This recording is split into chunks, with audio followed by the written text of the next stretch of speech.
North കർണാടകയിലെ ഗംഗാവതി മസ്തർ ഹിഫ്ദുൽ ഖുർആൻ കുട്ടികളാണ് ഇവരൊക്കെയും. 50-ലേറെ കുട്ടികളുണ്ട്. ദീനിയായി വളരെ പിന്നോക്കം നിൽക്കുന്ന സ്ഥലങ്ങളിലെ കുഗ്രാമങ്ങളിലെ കുട്ടികളാണ് ഇവിടെ ഖുർആനും സ്കൂൾ പഠനവും നടത്തിക്കൊണ്ടിരിക്കുന്നത്.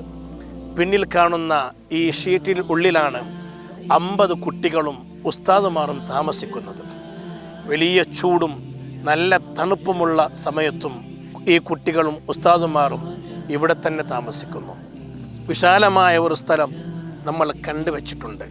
അവിടെ നമുക്ക് ഈ കുട്ടികൾക്ക് വേണ്ടി നല്ല സൗകര്യമുണ്ടാക്കി കൊടുക്കണം. ഒരു സെൻറ്റിന് 20,000 രൂപ, ഒരു 4 സെൻറ്റിന് 5,000 രൂപയെങ്കിലും, അല്ലെങ്കിൽ അതിന് താഴെയോ നിങ്ങൾക്ക് കഴിയുന്ന ഒരു സംഖ്യ നമ്മുടെ കുട്ടികൾക്ക് വേണ്ടി, ഖുർആൻ പഠിക്കുന്ന കുട്ടികൾക്ക് വേണ്ടി നിങ്ങളൊക്കെ സഹായിക്കണം.